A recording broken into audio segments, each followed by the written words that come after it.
అమ్మవారు దరిద్రాన్ని ఎలా తీస్తుంది అంటే అపాంగై, తన చూపుల చేత తీసేస్తుంది. అందుకే ఆవిడికి మీనాక్షి అని పేరు అని చెప్పాను. కనకధారా స్తోత్రం అంత గొప్పది ఎందుకైందో తెలుసా అండి? ఆ స్తోత్రం అంతా లక్ష్మీదేవి యొక్క చూపుల్ని వర్ణిస్తారు. ఒక్క లక్ష్మీదేవిని స్తోత్రం చేశారనుకోండి, ఆవిడ తృప్తి పొందదు. నారాయణుణ్ణి కలపాలి. ప్రతి శ్లోకంలో నారాయణుణ్ణి కలుపుతూ లక్ష్మీదేవిని స్తోత్రం చేస్తారు. అందులో చూడండి ఆ శ్లోకం అందం. కాలాం బుధాలి లలితో రసికైట భారే ధారాధరే స్ఫురతియా తటిదంగనేవా మాతు సమస్త జగతాం మహనీయమూర్తి. అంటే నల్లటి మబ్బు మీద మెరుపు తీగ ఎలా ఉంటుందో నీలతో జద మధ్యస్థ విద్యుల్లేకే భువాస్వరా, దాన్ని శ్లోకం కింద మార్చారు. అమ్మా, ఆయన వక్షస్థలంలో నువ్వు చేరి ఉండడం వల్ల ఆయన యందు దయని నింపావు. ఆయన కారుణ్యమూర్తి అయి మా యోగక్షేమములను వహిస్తున్నాడు. తల్లి, నువ్వు ఆయన వక్షస్థలమునందు లేనినాడు ఆయన నిగ్రహానుగ్రహ ప్రదాత అయి ఉంటాడు. ఆయన పాదములు మేము పట్టుకోలేం కదా. తండ్రిని మాకు అందించిన తల్లివమ్మ, నీ యొక్క చూపులకి నమస్కారం. ఒక్కసారి ఆ చూపు మా ఎందు ప్రసరించు, మా దరిద్రం తీరిపోతుంది అంటున్నారు. ఆశ్చర్యం ఏమిటో తెలుసా అండి ఈ శ్లోకంలో ఉన్న గొప్పతనం? ఈ శ్లోకమే చదివితే దరిద్రాన్ని విరిచేయగలదు. చాతక పక్షి అని మనకి సంప్రదాయంలో ఒక పక్షి ఉంటుంది. ఆ చాతకం భూమి మీద పడితే ఇంకా నీళ్లు తాగదు. విచిత్రం ఏమిటంటే కొన్ని పక్షులు ఉన్నాయి. ఆ పక్షులు ఆకాశంలోనే పిల్లని ప్రసవిస్తే ఆ పిల్ల ఆకాశంలోనే ఎగిరేస్తుంటుంది. అలా ఎగిరేస్తున్నప్పుడు దానికి దాహం వేస్తుంది. దాహం వేస్తే అది భూమి మీదకి కిందకి రాదు, కిందకొచ్చి నీరు తాగదు. అప్పుడు ఆ పక్షి దాహం తీరాలంటే అది ఆకాశం వంక చూసి అరుస్తూ ఉంటుంది. అప్పుడు నల్లటి మేఘం వచ్చి వర్షం కురవాలి. కురిస్తే అది తల పైకి పెట్టి నీళ్లు తాగుతుంది. అలా తాగినటువంటి నీళ్లు మాత్రమే దాని యొక్క దాహార్తిని తీరుస్తాయి. నేను ఎన్ని కోట్ల జన్మలలో చేసినటువంటి పాపమ వలనో దరిద్రము నన్ను వెంట పెట్టి తరుగుతోంది. అటువంటి దరిద్రాన్ని పోగొట్టగలిగినటువంటి మేఘధార నువ్వే. అమ్మా, నీ అనుగ్రహాన్ని మా మీద వర్షించాలి. మాకున్న దరిద్రాన్ని మేఘముతో పాటు గాలి వస్తుంది, తృణములను దూరంగా కొట్టి పారేస్తుంది. అలా నువ్వేం చేయాలో తెలుసా అమ్మా? దుష్కర్మ ఘర్మమ పనీయ చిరాయ దూరం. మేము చేసినటువంటి పాపకర్మల్ని దూరంగా తొలగించి తోచవతల పారేసి, పిల్లవాడయా తెలియక చేశాడు, అవును పాపం చేశాడు నిజమే, అంత భయంకరమైన ఫలితం ఇస్తావా? వీల్లేదు. వాడి పాపానికి చాలా తగ్గించేసి వాడి చిన్న పుణ్యానికి పెద్ద ఫలితం ఇచ్చేయి. వాడు సుఖంగా ఉండాలి. వాడు నన్ను కనకధారా స్తోత్రంతో పూజ చేశాడు, మాఘపాదివారం నాడు సరసంజ వేళలో కూర్చుని వాడికి ఇవ్వకపోతే ఎలా అని నిలదీస్తుంది అమ్మవారు అయ్యవారి దగ్గరికి వెళ్ళి. అలా నిలదీయగలిగిన స్వతంత్రం అమ్మకొక్కదానికే ఉంది. అందుకే శంకరులు అమ్మకి చేసుకుంటున్నారు విజ్ఞాపన. అమ్మా, నారాయణుని యొక్క ప్రణయాన్ని పొందిన దానివమ్మ నువ్వు అనేటప్పటికి ఓహో వీడు మా ఆయన పేరు కూడా పెట్టి పిలుస్తున్నాడు రా అని పొంగిపోతుంది ఆవిడ. గీర్దేవతేతి గరుడధ్వజ సుందరేతి శాకాంబరేతి శశిశేఖర వల్లభేతి. మొన్న మీరు శరన్నవరాత్రులలో విన్నారు. ఎవరు? శాకాంబరీదేవి, పార్వతీదేవి. మరి పైగా శశిశేఖర వల్లభేతి, చంద్రశేఖరని పెట్టుకున్నవాడు ఎవరు? పరమశివుడు. ఆయన భార్య కింద చెప్తున్నారు. అలా ఎలా కుదురుతుంది అంటే ఆవిడ శక్తి స్వరూపం. ఆ లక్ష్మే దేవతలందరూ వెళ్లి స్తోత్రం చేశారు. ఎలా కనపడిందో తెలుసా అండి? ప్రతి ఇంటిలో ఉన్న ఇల్లాలు కూడా లక్ష్మిగా, ప్రభువులకి రాజ్యలక్ష్మిగా, ఆ సత్యలోకంలో సరస్వతిగా, కైలాసంలో పార్వతిగా, విష్ణులోకంలో లక్ష్మిగా, పద్మలోకంలో పద్మావతిగా, గోలోకంలో రాధికగా, అన్ని చోట్ల ఉన్న తత్వముగా, శక్తిగా ఆవిడే దర్శనమిస్తే దేవతలందరూ స్తోత్రం చేశారు. గమ్మత్తపటుంది సంప్రదాయంలో తెలుసా అండి? సాధారణంగా ఆడపిల్లకి మంచి వరుడు రావాలంటే రుక్మిణీ కళ్యాణం చేస్తారు. మగపిల్లవాడికి మంచి భార్య రావాలంటే ఈ స్తోత్రం చేయాలి. ఇప్పుడు నేను చెప్పిన స్తోత్రం. ఈ స్తోత్రం చేస్తే మంచి భార్య వస్తుంది. ఎటువంటి భార్య వస్తుందో తెలుసా అండి? సుశీలాం సుందరీం రమ్యాం అతి సుప్రియవాదినీం పుత్ర పౌత్రవతీం శుద్ధాం కులజాం కోమలాంబరాం అపుత్రో లభతే పుత్రం. కొడుకులు లేని వాళ్ళకి కొడుకులు పుడతారు. 3 తరాల్ని చూపించగలిగినటువంటి నక్షత్రగండాన్ని పోగొట్టి తన సుమంగళీతత్వంతో భర్తని రక్షించుకుని కొడుకు మనవడు మునిమనవణ్ణి చూసేంత వరకు ఆరోగ్యంతో భర్త ఉండి 5వ తనాన్ని తన మంగళసూత్రంలో పెట్టుకోగలిగినటువంటి సుశీలాం, మంచి శీలము, గొప్ప అందము, గొప్ప మాట, అటువంటిది కలిగినటువంటి భార్య పురుషుడికి వస్తుంది. ఇప్పుడు నేను చదివిన స్తోత్రం చదివితే అది లక్ష్మీతత్వం అంటే. శృత్యై నమోస్తు శుభకర్మ ఫలప్రసూత్యై. నమోస్తు శుభకర్మ ఫలప్రసూత్యై. ఇప్పటి వరకు మీరు వేదమంత్రములతో ఉన్నటువంటి పూజ చేశారు. ఈ వేదమంత్రముల చేత మీరు చేసినటువంటి పూజకి ప్రీతి చెంది మీకు ఫలితాన్ని ఇవ్వవలసింది ఎవరు? అమ్మవారు. అమ్మా, వేదమంత్రముల చేత ప్రీతి చెంది మీకు ఫలితాన్ని ఇచ్చేటటువంటి అమ్మవమ్మ నువ్వు. శక్త్యై నమోస్తు శతపత్ర నికేతనాయై. నమోస్తు శతపత్ర నికేతనాయై. పుష్టై నమోస్తు పురుషోత్తమ వల్లభాయై. నమోస్తు పురుషోత్తమ వల్లభాయై. పురుషోత్తముడన్న పేరు శ్రీ మహావిష్ణువుది. మళ్ళీ చివరికి వచ్చేటప్పటికి అయ్యవారి పేరు కలుపుతారు. అమ్మ పొంగిపోతుంది, పురుషోత్తమ వల్లభాయై. అవునవును, నేనే ఆ గోపాల బాలుడి యొక్క భార్యని అని పొంగిపోయి, భలే చేస్తున్నారు రా వీళ్ళు స్తోత్రం నన్ను అని పొంగిపోతుంది ఆవిడ. సామ్రాజ్యమును పరిపాలించగలిగినటువంటి చక్రవర్తిత్వాన్ని కూడా ఆవిడ ఇచ్చేయగలదు. ఎంత ఐశ్వర్యం ఉన్నా ఒంటిలో అనారోగ్యం ఉండి మంచాన పడుకున్నాడు అనుకోండి, ఏమిటి ఉపయోగం? శంకర భగవత్పాదులకి చిన్న పిల్లడిగా ఉన్నప్పుడు తెలుసు తత్వం. సంపత్కరాణి సకలేంద్రియనందనాని. అమ్మా, నా ఆరోగ్యం బాగుండాలమ్మా, నా ఇంద్రియాలు తేజస్సుతో ఉండాలి. ఒక్కసారి ఎవడైనా ఇలా వంగి నమస్కరిస్తే వాడి పాపాలు పోగొట్టేద్దామని చూస్తుంటుందిట అమ్మ, వాడికి సంపత్తినిద్దామని. ఇందాక మీ అందరూ సుబ్రహ్మణ్య శర్మ గారు చెప్పినప్పుడు ఇలా వంగి నమస్కరిస్తుంటే నాకేమనిపించిందో తెలుసా అండి? మంచి ఎదిగినటువంటి పైరు మీదకో పిల్లగాలు వస్తే పైరంతా ఇలా వంగిందనుకోండి, ఎలా ఉంటుందో అలా మీ అందరూ శిరస్సు ఉంచితే ఒక్కసారి పండడానికి సిద్ధంగా ఉన్న పంట పొలం లక్ష్మీ స్వరూప అయితే నారాయణ స్వరూపమైన భక్తి భావన గాలి చేత వంగినటువంటి మిమ్మల్ని చూసి లక్ష్మీ స్వరూపంగా సభని దర్శించి నమస్కరించాను. అమ్మా, దిగ్గజములు, దిక్కులను మోసేటటువంటి గజములు ఆకాశగంగని పట్టుకొచ్చి పద్మ కింజల్కములను పుప్పుడిని కలిపి స్వర్ణపాత్రలను తమ తొండములతో ఎత్తి నీకు అభిషేకం చేస్తుంటాయి. అటువంటి తల్లివై నా ఇంటిలో నువ్వు స్థిరముగా నిలబడుదువుగాక అని అడుగుతారు. గంగాజలముల చేత అభిషిక్తము చేయబడి తడిసిన వస్త్రంతో అప్పుడే అభిషేకం జరిగిందనమాట అమ్మవారికి.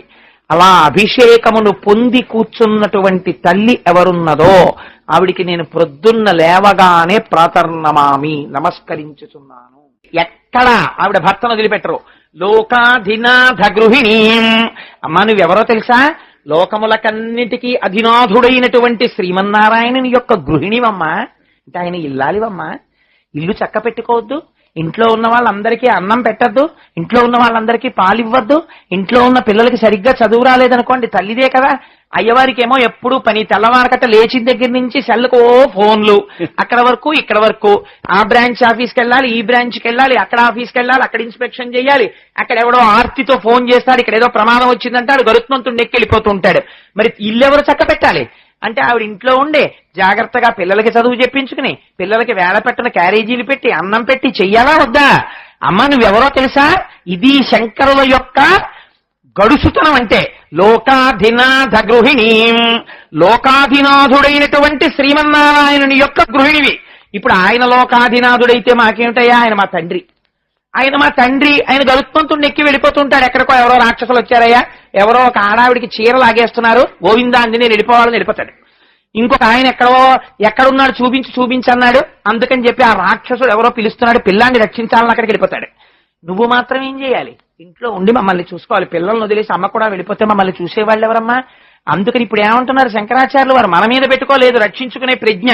అమ్మ, నువ్వు అమ్మవి, మేము పిల్లలం, మాకేం తెలుసు? మేము అస్తమానం కప్పులు బొదలగొట్టయ్యా, కాఫీ గ్లాసులు తోసేయ్యా, పాల గ్లాసులు తోసేయ్యా, తప్పు పనులు చేసేయ్యా, పాప పనులు చేసేయ్యా, మేము చేసేస్తుంటాం. నువ్వేం చేయాలి?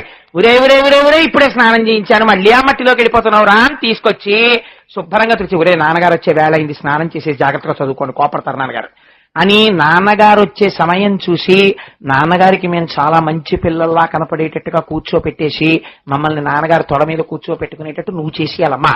ఎందుకంటే నువ్వు మా అమ్మవి. ఎంత గడుసుతనమో చూడండి. లోకాధినాథ గృహిణీం అమృతాభిపుత్రీం. ఒరే, మీ అమ్మనే కానీ అలా నేను చేస్తానని ఎందుకు అనుకుంటున్నారా అంటే, అమ్మ నువ్వు అమృతాభిపుత్రీం, అమృత సముద్రానికి కూతురు అమ్మ, నీ మనస్సు అమృతం. అమృతానికి పుట్టింది, అమృతం కాకపోతే మృతం ఎందుకు అవుతుందమ్మా? అందుకు నువ్వు అమృతానివి. ఎంత గడుసుతనంతో వేశారో చూడండి. లొంగిపోకపోతే అమ్మ ఇటువంటి పిలుపుకి ఎలా తట్టుకోగలదండి? అటువంటి స్తోత్రం ఇచ్చేశారు మనకి శంకర భగవత్పాదులు. చెట్టు నీడని బాగా ఎవరు ఎంజాయ్ చేయగలరు? బాగా ఎండలోంచి వచ్చిన వాడైతే. నిర్వాణాయ తరుచ్ఛాయ తప్తస్యై విశేషత. ఎవడు ఎండ చేత తప్తమయ్యాడో వాడికి చెట్టు నీడ బాగా ఆనందాన్ని ఇస్తుంది. అంతేకాని అమ్మా కోట్లకి కోట్లకి కోట్లకి బెడగలెత్తిపోయిన వాడికి ఇంకో 10,000 రూపాయలు ఇస్తే గొప్ప ఏమిటమ్మా? 10,000 రూపాయలు కటిక దరిద్రుడికి ఇప్పించావనుకో, అమ్మా మా అమ్మ అనుగ్రహం, మా అమ్మ అనుగ్రహం అని పొంగిపోతాడు. కాబట్టి నీ అనుగ్రహం పొందడానికి అసలు నిజమైనటువంటి యోగ్యత ఉన్నవాడెవడు? పరమదరిద్రుడు. అటువంటి వాడెవరో తెలుసా? నేనే. అందుకని ఏం చేయాలి? నువ్వు నన్ను లిస్టులో ఫస్ట్ పేరు పెట్టేసి నాకు అనుగ్రహించేయాలి.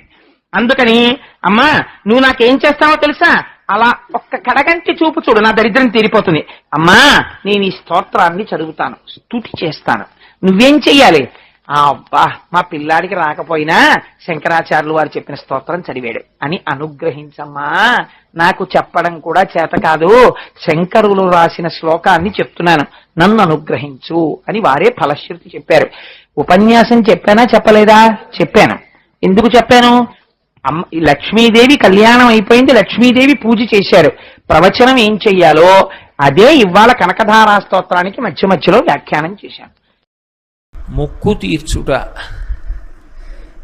ఇది అసలు ఈ మొక్కు అన్న మాట ఎందుకు ప్రారంభమైందంటే, తరిగొండ వెంగమాంబ గారు వెంకటాచల మహాత్మ్యము అని ఒక గ్రంథం చేశారు. ఆ తల్లి ఆ గ్రంథ రచన వెంకటేశ్వరానుగ్రహంతోనే చేశారు. అసలు వెంకటేశ్వర స్వామి వారు ఈ భూమండలం మీద అవతార స్వీకారం చేసిన తరువాత ఒకసారి లక్ష్మీదేవి అడిగింది, ఎందుకండి ఇంకా ఈ భూమండలం మీద మీరు కుబేరుడు దగ్గర తీసుకున్న అప్పు తీర్చడం పెద్ద విషయం కాదు. ఆమె ఆదిలక్ష్మి, ఆమె తలుచుకుంటే కుబేరుడు అప్పు తీర్చడం ఎంతసేపు? కాబట్టి కుబేరుడు అప్పు తీర్చేద్దాం, మళ్ళీ మనం శ్రీవైకుంఠాన్ని చేరుకుందాం అంది. అంటే ఆయన అన్నాడు, ఇక్కడ అప్పు తీర్చి వైకుంఠాన్ని చేరుకోవడం పెద్ద విషయం కాదు లక్ష్మి, కానీ ఇది కలియుగం. ఈ కలియుగంలో ఒక లక్షణం ఉంటుంది, అది పాపమని తెలుసు. ఆ పాపము చేస్తే దుఃఖం వస్తుంది దాని ఫలితంగా అని తెలుసు. తెలిసి కూడా జనులు దుఃఖకారకమైనటువంటి పాపాన్ని చెయ్యకుండా నిగ్రహశక్తితో ఉండలేరు. ఎందుకు ఉండలేరు అంటే దానికి కారణం కలిపురుషుడే. కలిపురుషుడు ప్రజలందరి చేత దుఃఖమునకు పాపము కారణమని తెలిసినప్పటికీ కూడా పాపం చేయిస్తూ ఉంటే, ఆ పాపము వలన దుఃఖం పొందుతున్నప్పుడు ఈ జనులు ఏం చేస్తారంటే ఊరుకోరు, అప్పుడు నన్ను పిలుస్తారు. వాళ్ళు పాపం చేసినప్పుడు పర్వాలేదులే ఏదో చెప్పారు కానీ అంతకని చేయకుండా ఉంటామని చేసేస్తారు, అప్పుడు నేను అక్కర్లేదు. కానీ పాపమునకు ఫలితం వచ్చినప్పుడు వాడికి ఏదో ప్రమాదం వస్తుంది, వాడికి ఏదో బాధ వస్తుంది, అప్పుడు వాడు ఊరుకోడు. వాడు గోవిందా అంటాడు, ఏడుకొండలవాడా వెంకటరమణ అంటాడు, ఆపదముక్కులవాడా అని పిలుస్తాడు. అక్కడ వాడాడు వెంకటేశ్వరుడు. ఆపద ముక్కులవాడ. ఆపద అన్న మాటకు అర్థం ఏమిటంటే, మన ప్రయత్నము చేత మనము పైకి రావడం సాధ్యం కానటువంటి ఇక్కట్టు, అంత పెద్ద కష్టం. ఆ కష్టంలోంచి మన బుద్ధితో మనం పైకి రాలేం, అట్లా ఇరుక్కుపోయాం. ఇరుక్కుపోయినప్పుడు ఆపద మొక్కులవాడా అని పిలుస్తాం. ఈ ఆపద నుంచి నన్ను తప్పించు. మొక్కేం పెడతాం? మన శక్తి కొలది. ఒక్కొక్కడంటాడు నేను నా తలనీలాలు ఇస్తానంటాడు, ఒకడంటాడు కొండకి నడిచొస్తానంటాడు, ఒకడంటాడు స్వామి నీ హుండీలో 5 రూపాయలు వేస్తానంటాడు. ఇప్పుడు వీటిని మొక్కులు అంటారు. మొక్కు అన్న మాట మీరు జాగ్రత్తగా గమనించాలి. వెంకటేశ్వర స్వామి వారి హృదయం ప్రకారం అయితే వ్యాపారము కాదు. అది పాపము వలన దుఃఖం వస్తోందని వాడు తెలుసుకోవాలి. తెలుసుకుని పిలిచావు పరమేశ్వరుణ్ణి, ఆయన ఏం చేస్తాడు? నేను ఆదుకోకపోతే ఎవరు ఆదుకుంటారు లక్ష్మి? అందుకుని ఉంటాను ఈ కలియుగంలో వెంకటాచలం మీద. ఎవడు ఎక్కడ ఎంత మౌనంగా లోపల లోపల పిలిచినా నాకు వినపడుతుంది, నేను వింటాను, వాణ్ణి ఉద్ధరిస్తాను ఆపదలోంచి. వాడు నా మొక్కు తీరుస్తాడు, ఆ డబ్బు పట్టుకొచ్చి నా హుండీలో వేస్తాడు. నేనేం చేస్తానో తెలుసా? పరమధర్మాత్ముడు నన్ను చూడకుండా ఉండలేక, నాన్నగారిని చూడకుండా ఉండలేక వచ్చినటువంటి కొడుకులా నన్ను చూడకుండా ఉండలేక వచ్చినటువంటి వాడు ఉంటాడే, వాడు వేసినటువంటి ద్రవ్యంలో అటువంటి పరమ ధర్మాత్ములైన వారు వేసిన డబ్బుని తీసుకుని జేబులో పెట్టుకుంటాను ఖర్చుకి. ఇలా హుండీలో చెయ్యి పెట్టి పట్టుకుంటాను లక్ష్మి. ఇలా పాపాలు చేసి పాపాల వలన దుఃఖాలు వచ్చి దుఃఖాల నుంచి బయటపడడానికి ఆపద మొక్కులవాడా అని పిలిచి తీసుకొచ్చి నా హుండీలో వేసిన డబ్బు ఉందే, అది మళ్ళీ జనులకు ఉద్ధరణ కొరకు వాళ్ళ కోరికలు తీరడానికి పంపేస్తాను. నా పేరు మీద ఎన్ని జరుగుతాయో, నిత్యాన్నదానం జరుగుతుంది, ఆరోగ్యం జరుగుతుంది, చెట్లు నాటుతారు, ఎన్ని ప్రయోజనాలు, వాటికి వెళ్ళిపోతుంది ఆ డబ్బు. అక్కడ వాడాడు మొక్కన్నమాట. అంటే పాపము వలన దుఃఖం వచ్చిందని ఒకసారి తెలుసుకున్న తరువాత ఇక వాడు పాపము జోలికి వెళ్లకుండా ఉండడం నాకు ఇష్టం. అది వెంకటేశ్వరుడి యొక్క అభిప్రాయం. ఇప్పుడు మొక్కు అంటే ఆ ఆపత్కాలమునందు నువ్వు ఒక సంకల్పం చేసుకున్నావు. ఈశ్వరా, నన్ను ఈ ఆపద నుంచి గట్టునబడై, నేను పట్టుకొచ్చి ₹1 హుండీలో వేస్తా, లేకపోతే నువ్వు నన్ను గట్టునబడై ₹1 నీ హుండీలో వేస్తాను అన్నావు. ఆపద నుంచి గట్టున పడిపోయావు. నీ దగ్గర కోట్లు నుండి ₹1 ఇస్తా అన్నావా? ఆ ఆలోచన ఉండదు. అందుకే చెప్పాను వ్యాపారము కాదు అని చెప్పాను. అది వెంకటేశ్వరుడే అంగీకరించాడు. ఒకసారి ఆపద వచ్చిన తరువాత మాత్రం వాడు బుద్ధిని దిద్దుకోవాలి. ఇప్పుడు మొక్కు తీర్చుకొనుట అన్న మాటకు అర్థం ఏమిటంటే, నేను ₹1 స్వామివారి హుండీలో వేస్తాను అని చెప్పాను. స్వామివారి హుండీలో ₹1 వేస్తాను అంటే నా పక్కింటి వాళ్ళు తిరుపతి ఎడుతున్నారనుకోండి, నేను పక్కింటి వాళ్ళకి ₹1 ఇచ్చి హుండీలో వేయండి అని పంపించకూడదు. మొక్కు ఎప్పుడు తీరుతుంది? నేను హుండీలో ₹1 వేస్తాను అన్న మాటకు అర్థం నేను తిరుపతి వచ్చి అని కాదు. నేను తిరుపతి వెళ్ళాలి. నేను వెంకటాచలం వెళ్ళి స్వామిని దర్శించి, స్వామి నాకు కేవలము ధర్మమునందు అనురక్తిని ప్రసాదించమని ప్రార్థన చేసి ఈ ₹1 పట్టుకెళ్ళి హుండీలో వెయ్యాలి. అప్పుడు నా మొక్కు పూర్తవుతుంది. అంతేకాని ₹1 వేస్తానన్నాను కదండి, ₹1 పంపించేశానుగా, నా మొక్కు ఎందుకు తీరదు అని అడక్కు. ₹1 వేస్తాను అన్న మాటకు అర్థం నేను వచ్చి వేస్తాను అని. వేస్తాను చేస్తాను అంటే నేనే, అంతే దాని అర్థం. కాబట్టి మనమే క్షేత్రమునకు వెళ్ళాలి, వెళ్ళి ఆ మొక్కు తీర్చుకోవాలి. మొక్కినప్పుడు మీరు ఏ భాష వాడారన్నది ప్రధానం కాదు. ఎప్పుడైనా కూడా అందులో ప్రధాన ప్రయోజనం ఏది అంటే, ఇక పాపము వైపునకు దృష్టి పోకుండా ఒకసారి ఎవడు మనని ఉద్ధరించాడని అనుకుంటున్నామో వాడి దగ్గరికి వెళ్ళి ఒకసారి కృతజ్ఞత చెప్తామా చెప్పమా? మీరు ఆలోచించండి. నాకు ఏదో ఆపద వచ్చిందండి, నేను ఎవరినో అడిగాను, అయ్యా చాలా ఆపదలో పడిపోయానండి, మీరు నన్ను ఎలా అయినా ఈ ఆపద నుంచి కాపాడండి అని అడిగాను. ఆయన అన్నాడు, కోటేశ్వరరావు అది పెద్ద విషయం కాదు, నేను తప్పకుండా కాపాడతాను, మీరేం బెంగపెట్టుకోకండి అన్నాడు. ఒక 3 రోజులు పోయిన తర్వాత నాకు ఆయన కబురు చేశాడు, అయ్యా మీకు ఆపద లేదు, మిమ్మల్ని ఆపద నుంచి బయటపడేశాను, మీరు ఇప్పుడు ఏ ఇబ్బంది లేదు, సంతోషంగా ఉన్నారన్నాడు. ఇప్పుడు నేను 2 యాపిల్ పళ్ళు ఇంట్లోకి తీసి ఎవరికో ఇచ్చి పట్టుకెళ్ళి ఆయనకి ఇచ్చి చాలా సంతోషించాను, నన్ను ఆపద నుంచి బయటపడేసినందుకు ఈ 2 యాపిల్ పళ్ళు తినమను అని పంపిస్తానా? అవి 2 యాపిల్ పళ్ళే అయినా నేనే పట్టుకుని వెళ్ళి నా 2 చేతులతో ఇచ్చి సంతోషాన్ని ప్రకటన చేస్తానా?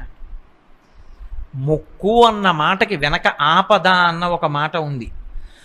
ఆపద నుండి వినిర్ముక్తమైనప్పుడు కృతజ్ఞతావిష్కారము కనుక నీవు వాడు నిన్ను బయట పడవేస్తాడన్న నమ్మకంతో, దానికి సంకేతంగా నీ భక్తికి నమ్మకంగా, నీ భక్తికి ప్రతినిధిగా పట్టుకొచ్చి ఏదో ఇస్తానన్నావు కనుక అది అలా అన్నావా అలా అనలేదా అని కూడా విచారణ చేయకుండా యథార్థమునకు నువ్వు వెళ్ళి కృతజ్ఞతని ప్రకటనం చేసి సమర్పణం చేసి రావడం మొక్కు తీర్చడం అవుతుంది. కాబట్టి మొక్కు తీర్చుట అన్న మాటలో ఆ యథార్థాన్ని భావన చేసిన నాడు భక్తి ఆవిష్కృతమవుతుంది. ఆయన నన్ను ఆపద నుంచి బయటపడేశాడు, నేను ఒక్కడనే వెళ్ళొచ్చు, కానీ నేను నా భార్యతో కూడా కలిసి వెళ్ళి, అయ్యా ఎంత ఉపకారం చేశారు, చాలా సంతోషం అండి, జీవితాంతం మర్చిపోను మీరు చేసిన ఉపకారం అని నేను అనడం ఒకెత్తు. అన్నయ్య గారు మీరు ఆ ఆపద నుంచి బయటపడేయకపోతే ఈయన ఎంత బెంగ పెట్టుకున్నారో తెలుసా అని నా భార్య అనడం ఒకెత్తు. నా బిడ్డలు కూడా వచ్చి, మామయ్య గారు మీరు ఎంత సహాయం చేశారో, మా నాన్నగారు చాలా బెంగ పెట్టుకున్నారండి ఆ ఆపదకి, నేను ఈ ఆపద తట్టుకోగలనా, నేను ఎలా ఇందులోంచి బయటపడతాను, నా దగ్గర అంత డబ్బు ఎక్కడుంది, ఇంత పెద్ద కార్యం ఎలా చేయగలను అని బెంగ పెట్టుకున్నారు. మీరు ఉదారంగా సహాయం చేశారు, మళ్ళీ ఏదో పంట వచ్చినప్పుడు ఇచ్చేస్తాం, కానీ మీరు చేసిన ఉపకారం చాలా గొప్పది మామయ్య గారు, మా ఇంటిల్లిపాది వచ్చి కృతజ్ఞత చెప్పకపోతే మేము కృతజ్ఞులం అయిపోతామని వచ్చాం అన్నాను అనుకోండి. ఇప్పుడు మేమందరం వెళ్ళడం చేత ఆయన కొత్త ఉపకారం ఏమైనా చేశాడా? మేమందరం వెళ్ళడం చేత నిజానికి మా అందరి సంస్కార బలం బయటికి వచ్చిందా? నా సంస్కారం బలం బయటికి వస్తుంది. అందుకే మొక్కు అన్న మాటని విశాల పరిధిలో ఆలోచించినప్పుడు నీ శక్తి కొలది నీ ఆపద గట్టెక్కినప్పుడు సంతోషించిన వాళ్ళందరితో కలిసి నువ్వు వెళ్ళవచ్చు. అథవా నువ్వు ఒక్కడివినైనా వెళ్ళి ఆ మొక్కు చెల్లించి దర్శనం చేసుకుని రావాలి. కాబట్టి మొక్కు అన్న మాటని ఆ కోణంలో ఆలోచన చేసి తీర్చుకున్నప్పుడే భక్తి కృతజ్ఞత అన్న మాటలకు అర్థం ఉంటుంది. కాబట్టి అలా తీసుకోవాలి అని ప్రార్థన.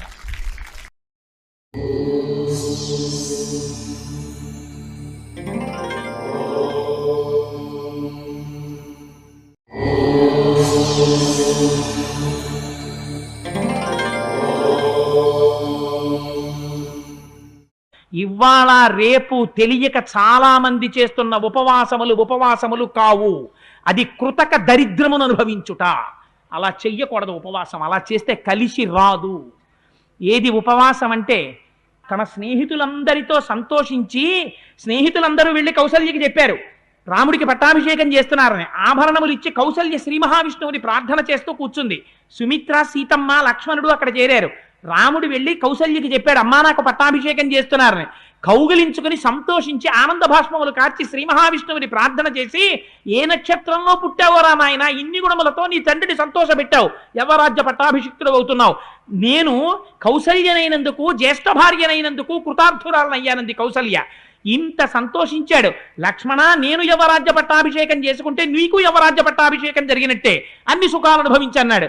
వచ్చి స్నేహితులందరినీ పంపించిన తరువాత స్నానం చేసి పూజాగృహంలో ప్రవేశించి హవిస్సుని తల మీద పెట్టుకుని తీసుకొచ్చి శ్రీ మహావిష్ణువుకి హవిస్సులు ఇచ్చారు అగ్నిలో. ఇచ్చి మిగిలిపోయినటువంటి హవిస్సుని తాను తిన్నాడు. ఇవాళ చాలా మంది దృష్టిలో అన్నం మానేయడం ఉపవాసం. అది ఉపవాసం కాదు, అశనము. నువ్వు ఒక జన్మలో వేరొకరికి పెట్టలేదు కనుక ఈ జన్మలో తినక దరిద్రం అనుభవిస్తున్నావు. కడుపు నిండా తినేస్తే కన్ను పడిపోతుంది కాబట్టి కన్ను పడిపోనంత సాత్వికమైన పదార్థం శరీరం నిలబడడానికి కావలసినంత ఈశ్వరానుగ్రహంగా తిని ఆ ఓపికతో శరీరం అద్యంకులకి ఇది ధర్మ సాధనం కాబట్టి భగవదారాధనం చెయ్యడం ఉపవాసము. ఉప అంటే సమీపమునందు, వసి అంటే నివసించుట, ఈశ్వరుని గుణముల యందు తాను మునుక వేయుట. అందుకని ఈశ్వరారాధన చేసి ఆ హవిస్సు తాను భుజించి దర్భలతో కూడిన చాప వేసుకుని ఆ చాప మీద సీతమ్మతో కలిసి ఇంద్రియ నిగ్రహవంతుడై భార్యతో కలిసి పూజామందిరంలో దర్భాసనం మీద నిద్రపోయాడు రాముడు. ఇంకొక జాము ఉందనగానే నిద్ర లేచాడు. నిద్ర లేచి అలంకృతం చేసి సంధ్యావందనం చేసి బ్రాహ్మణుల్ని పిలిచి అక్కడంతా కూడా స్వస్తివాచనం చేశాడు. పురమంతా సంతోషం, ఎక్కడ చూసినా ఆనందంతో ఉంది. దీనికి ఉపవాసం అని పేరు. ఇవాళ రేపు ఉపవాసం అంటే ఎంత భ్రష్టు పట్టిందంటే, ఒళ్ళు ఊగిపోతున్నా, ఒంటి నిండా షుగర్ ఉన్నా, అలా ఉండకరా చచ్చిపోతావని డాక్టర్ చెప్పినా భగవంతుడి పేరు చెప్పి తినకపోవడం పెద్ద సర్టిఫికెట్ అయిపోయింది. అది దరిద్రం అనుభవించుట. అలా చెయ్యడం కలిసి రాదు కూడా. అటువంటి ఉపవాసములు చెయ్యను కూడదు, అటువంటి ఉపవాసములను ప్రోత్సహించను కూడదు. అంటే నా ఉద్దేశం నవకాయ పిండి వంటలతో భోజనాలు చేయమని కాదు. సాత్వికమైన పదార్థం, పాలు పళ్ళు లాంటివి పుచ్చుకోవచ్చు, సాత్వికమైన పదార్థం తినచ్చు. ఈ శరీరాన్ని నిలబెట్టుకుని కడుపు నిండా తినమని కాదు, ఎంత తింటే శరీరం నిలబడుతుందో అంత తిని శరీరాన్ని నిలబెట్టుకోవాలి. వాడు నిజంగా ఉపవాసం చేసినవాడు. ఇవాళ ఉపవాసం అంటే వీడు కాడు ఉపవాసి, అన్నం మానేసిన వాడు ఉపవాసి. ఇలా తయారైంది ప్రపంచం. ఎంత చెప్పినా ఉపవాసం తలకెక్కదు. ఇలాంటి భ్రష్టమైనటువంటి ఆచారాలు దేశంలో వ్యాప్తమైపోతున్నాయి. రామాయణం చూపించింది ఉపవాసం చేయడం ఎలాగో కూడా.